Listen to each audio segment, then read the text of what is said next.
वेदों और ऋषियों के अनुसार तीन ही पदार्थ हैं संसार में।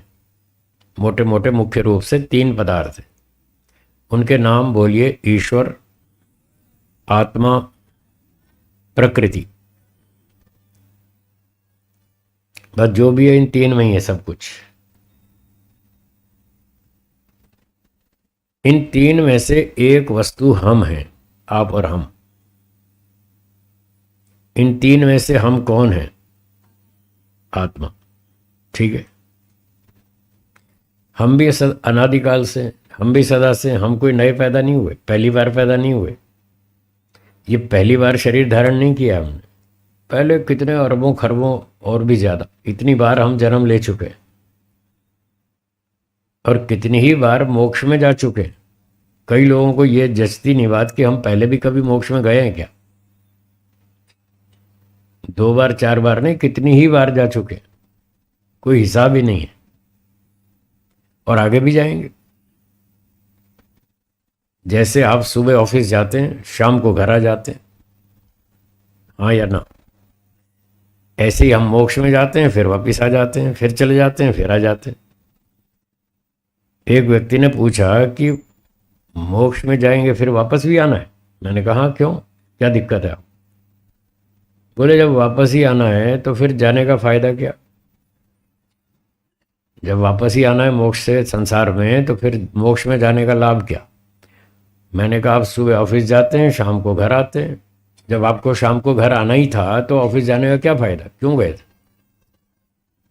बताइए, जाना चाहिए ऑफिस या नहीं? तो फिर हमें भी मोक्ष में जाना चाहिए, उसमें क्या तकलीफ है? ऑफिस जाके 6-8 घंटे में आप वापिस आ जाते हैं, मोक्ष में तो अरबों खरबों वर्षों तक रहते हैं, फिर क्यों नहीं जाए? तो ये कोई तर्क नहीं है कि मोक्ष में जाके फिर फायदा क्या अगर वापस ही आना है तो।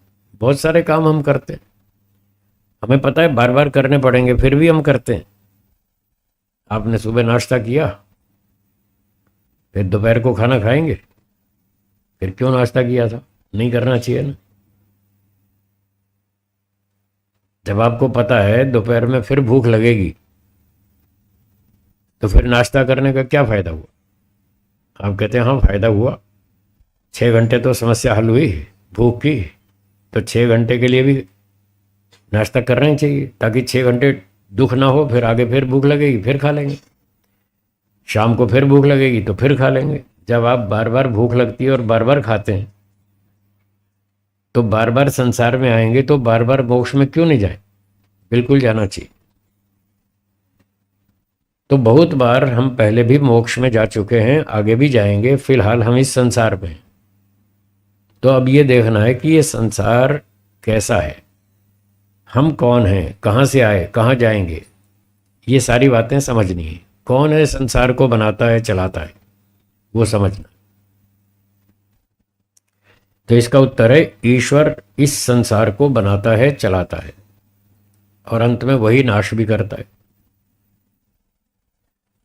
कुछ लोगों ने ये कल्पना कर रखी है 3 भगवान है, एक भगवान बनाता है, एक पालन करता है, एक नाश करता है।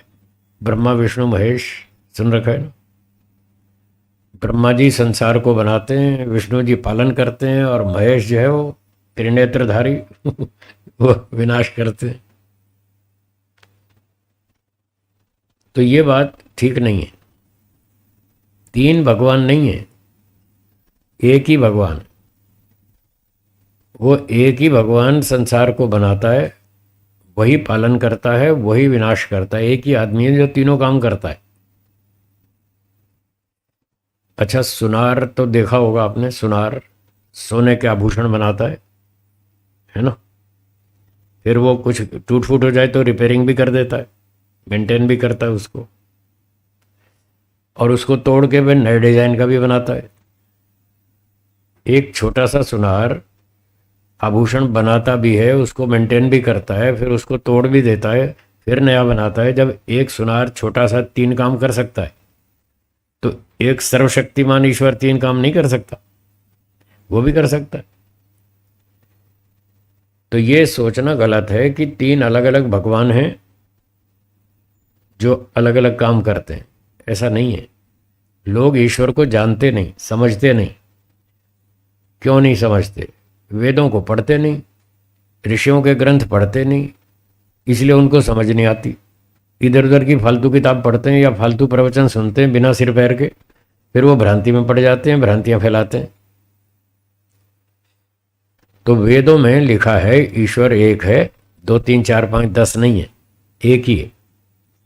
और वो एक ही ईश्वर संसार को बनाता है, वही चलाता है, वही नाश करता है। तो क्यों बनाता है?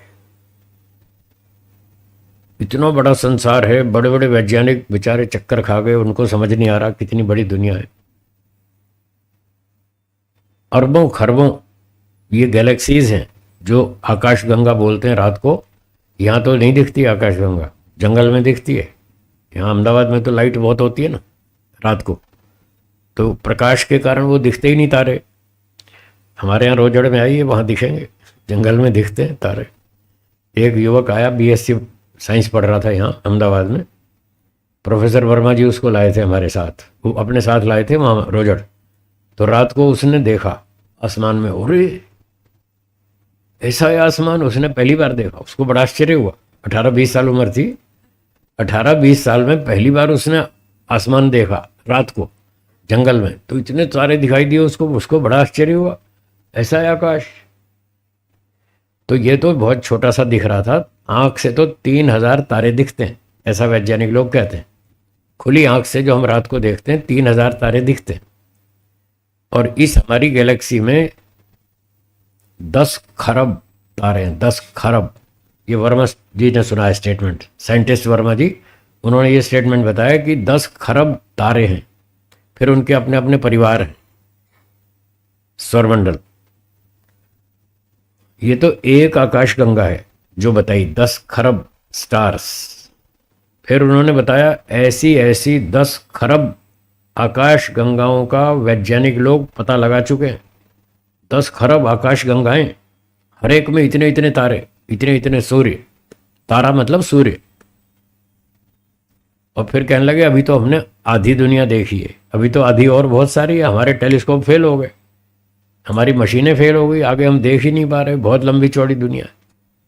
इतनी बड़ी दुनिया को एक अकेला ईश्वर बनाता है। आप सोचिए, कल अपने प्रफुल्ल जी कह रहे थे चित्रम, ईश्वर बड़ा विचित्र है। जैसे जैसे समझ में आता है बड़ा आश्चर्य होता है कि ईश्वर ऐसा है, ऐसे ऐसे काम करता है। सच में ऐसा ही है। कभी कभी तो लगता है ये सिर्फ कल्पना है, ऐसा जचती नहीं बात। ऐसा कैसे हो सकता है? एक ईश्वर इतनी सारी दुनिया को कैसे बनाएगा, कैसे चलाएगा, कैसे सबका हिसाब रखेगा? संसार को बनाता है, इसका पालन करता है, सब आत्माओं के कर्मों का हिसाब भी रखता है। बड़ा कठिन है। एक व्यक्ति का हिसाब रखना भी बहुत कठिन है, यहां तो असंख्य जीवात्माएं। तो ईश्वर इतने असंख्य जीवात्माओं का हिसाब रखता है, कभी भूलता नहीं, कभी गड़बड़ नहीं करता। एक के कर्म दूसरे के खाते में नहीं डालता, एक के कर्म का फल दूसरे को नहीं देता, पूरा हिसाब से काम करता है। कभी भी जरा भी गड़बड़ नहीं होती, ये सब वेदों में लिखा है। न किल्विषम अत्र, वेद का मंत्र है जिसमें लिखा है कि ईश्वर की व्यवस्था में कोई गड़बड़ नहीं होती। किल्विषम गड़बड़, टूट फूट, कमी, त्रुटि, न्यूनता, गलती। ईश्वर की व्यवस्था में कहीं कोई गलती नहीं होती, इतना परफेक्ट काम है। तो अकेला ईश्वर इतने बड़े संसार को बनाता है, चलाता है, सबके कर्मों का हिसाब रखता है और ठीक कर्मों का समय आने पर कर्मों का फल देता है।